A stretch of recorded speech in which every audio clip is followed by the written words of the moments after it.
और जिस प्रकार से महामहिम मोदी के मुख से जो झूठी बात कहलाई है उसकी निंदा भी करता हूँ और उसके विरोध में मैं मेरी बात करता हूँ। इस भाषण में सरकार ने गरीबों को मुफ्त जांच व इलाज के लिए बात कही है, पर सच्चाई है कि जो व्यक्ति इलाज कराने जाता है उसकी कुछ शिक्षकों द्वारा बाहर की दवाइयाँ जाँच ली जाती है। सरकार इस पर ध्यान नहीं दे रही है, लोग बाग के ला रहे हैं और जांच के पैसे इतने होते हैं कि बाहर ज़्यादा खर्च करना पड़ता है।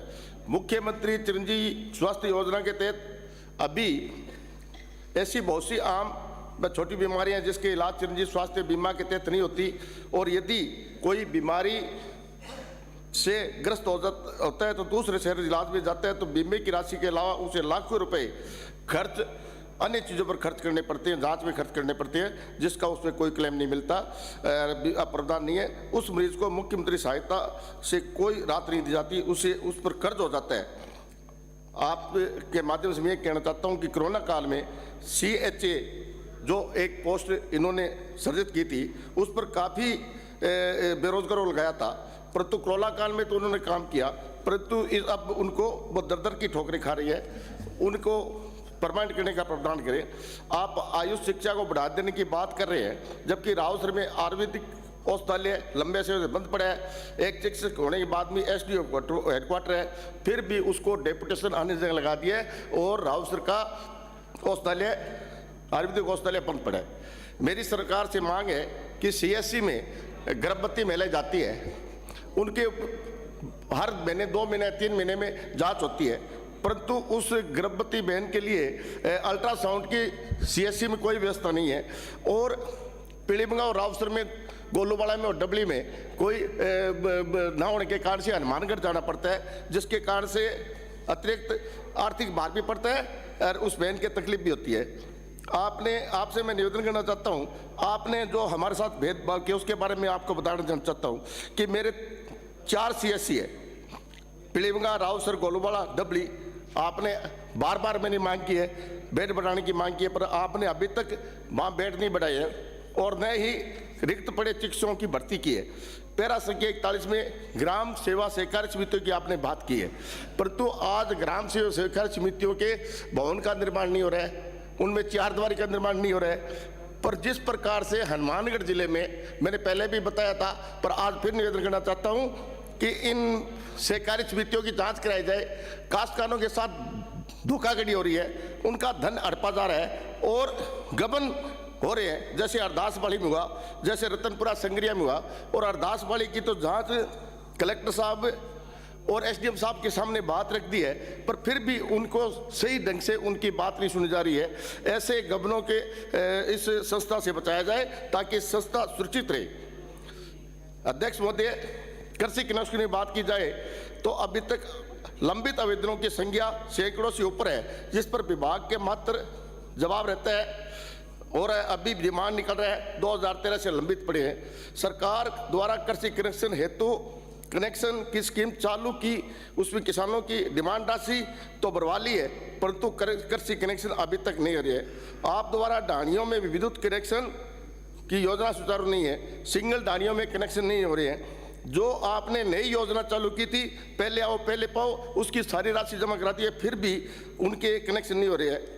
पर महोदय, मैं आपके माध्यम से ध्यान देना चाहता हूँ, विद्युत सुधार हेतु खेदाश्री, बेरोसरी, बनोपल, नूरपुरा 33 kV जैसे स्वीकृत हुए थे, तथा केंटियो पीलीभंगा में 400 kV ग्रिड सबस्टेशन स्वीकृत हुए, पर आज तक उसका कार्य शुरू नहीं हुआ है। बेमौसमी घरेलू लाइट का LD कट लगाया जाता है, जिसके कारण से पढ़ने वाले बच्चों को, माता और बहनों को शाम को खाना बनाने में कम परेशानी होती है, इसलिए उस LD कट को रोका जाए। सभापति महोदय, लंपी जैसी गंभीर बीमारियां से गौ माता पर प्रकोप आया, परंतु इसके इलाज के लिए पंचायत हेडक्वार्टर पर उप स्वास्थ्य केंद्र नहीं है। अतः मेरा आपसे निवेदन है कि हर पंचायत हेडक्वार्टर पर उप स्वास्थ्य केंद्र खोला जाए। अध्यक्ष सभापति महोदय, गौमूत्र नस्ल सुधार हेतु मेरे निर्वाचन क्षेत्र रावसर में HGM बछड़ा पालन केंद्र 2008 में स्वीकृत हुआ, 18 में स्वीकृत हुआ था और बनकर तैयार हो गया है, परंतु अभी तक उसको सुचारू रूप से चालू नहीं किया जा रहा है। निश्रित गौवंश को आश्रय देने के लिए आपने प्रत्येक पंचायत पर नंदीशाला खोलने की घोषणा की है, परंतु मेरे विधानसभा क्षेत्र में एक भी नंदीशाला नहीं खुली है।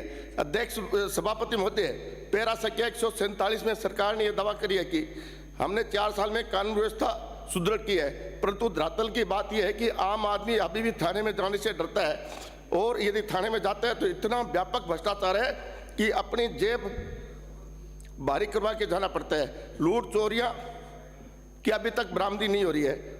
सभापति महोदय, सरकार नपुर चौक के हनुमानगढ़ श्रीगंज में बढ़ते हुए मेडिकल नशे को रोकने के लिए सरकार क्या कर रही है?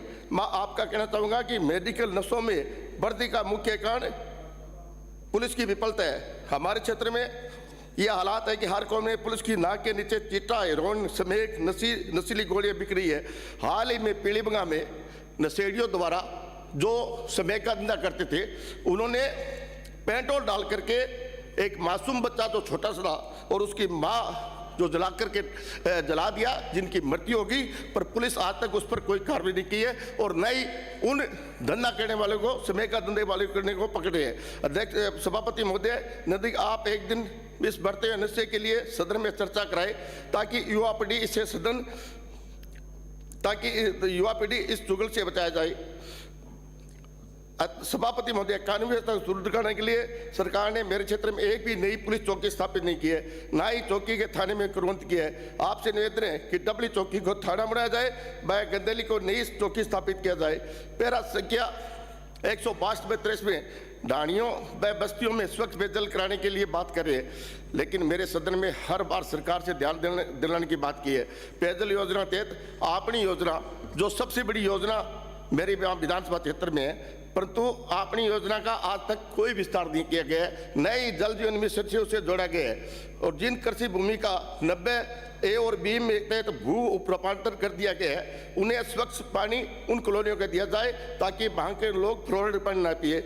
आप पैरा संख्या 163 में जल जीवन मिशन के तहत कार्य की बात है, परंतु प्रदेश सरकार द्वारा अभी तक अपने हिस्से की राशि उपलब्ध नहीं कराई है। जल जीवन मिशन के तहत ऐसी परियोजना पूर्ण गांव की रसीद काट दी गई है, परंतु आज तक उनको न तो पाइप डाली गई है और न ही उनको किसी प्रकार का कनेक्शन दिया गया है।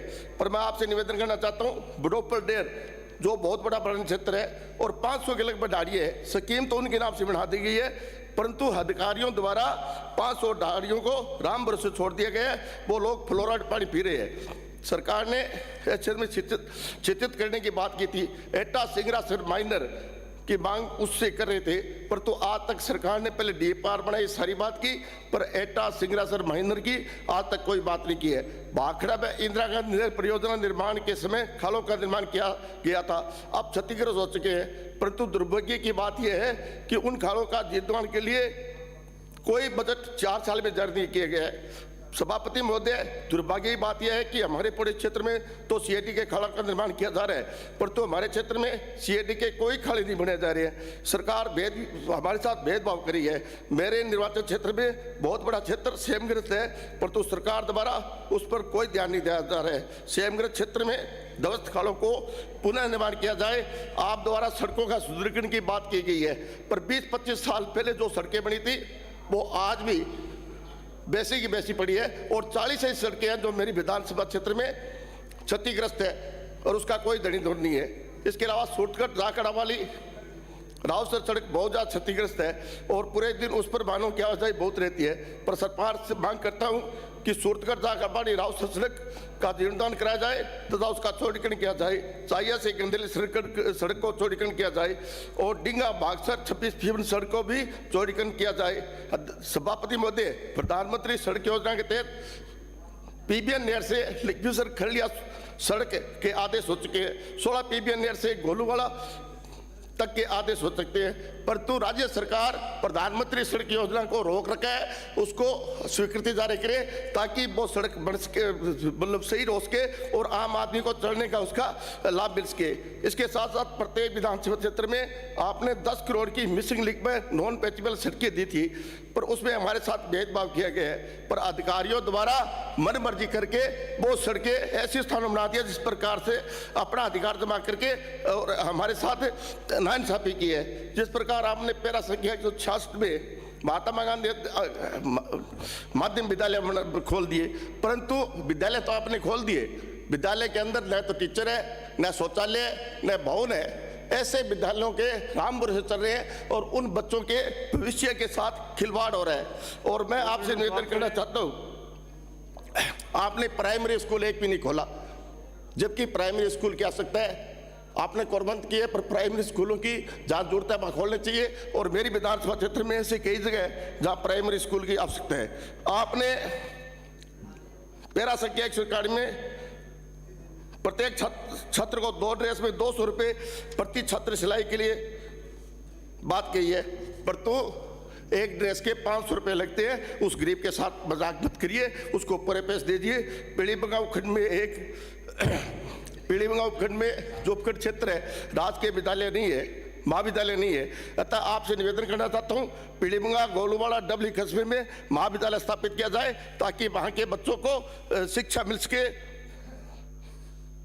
इसी प्रकार आपने कहा कि हम उपखंड कार्यालय बहुत खोल दिए, पर उपखंड कार्यालय खोल दिए जो पुराने हैं, उन उपखंड कार्यालयों में वहाँ के जो सब डिवीजन मजिस्ट्रेट है, एसडीएम है, वो खाद्यान्न कार्ड नहीं दे रहे हैं, जिसके कारण आम आदमियों के साथ कुठाघात हो रहा है और लोग काफ़ी वर्षों से अपनी खाद्यान्नों के लिए लड़ाई लड़ रहे हैं। मेरे क्षेत्र में खाद्य सुरक्षा के लिए एक भी नाम नहीं जोड़ा गया है, उनको जोड़ा जाए। और मैं आपसे निवेदन करना चाहता हूँ, एक मिनट पेरा संघ नगर विकास की बात की गई है, पर तो शहरों में सफाई की व्यवस्था बिल्कुल नहीं है। और रावसर शहर में 8 दिन तक पानी खड़ा रहा, पर तो उसके पानी से निकासी की व्यवस्था नहीं है। प्रशासन शहरों के बयान में पट्टी पेटे बनाए गए थे, पीढ़ी दर पीढ़ी पट्टे बनाए गए थे, पर वो नहीं बने। सरकार नगर मित्रों के नाम से दुकान खोल दी, जिसके कारण से नगर मित्र दलाली करने लगे हैं। सरकार 501 रुपये पट्टे बनाने की बात की थी, पट्टे नहीं बन रहे हैं। पीलीबंगा नगर पालिका में ऑनलाइन टेंडर की बजाय ऑफलाइन टेंडर बोलने का समय दिया, इसके लिए बहुत बहुत धन्यवाद। जय भारत, जय हिंद।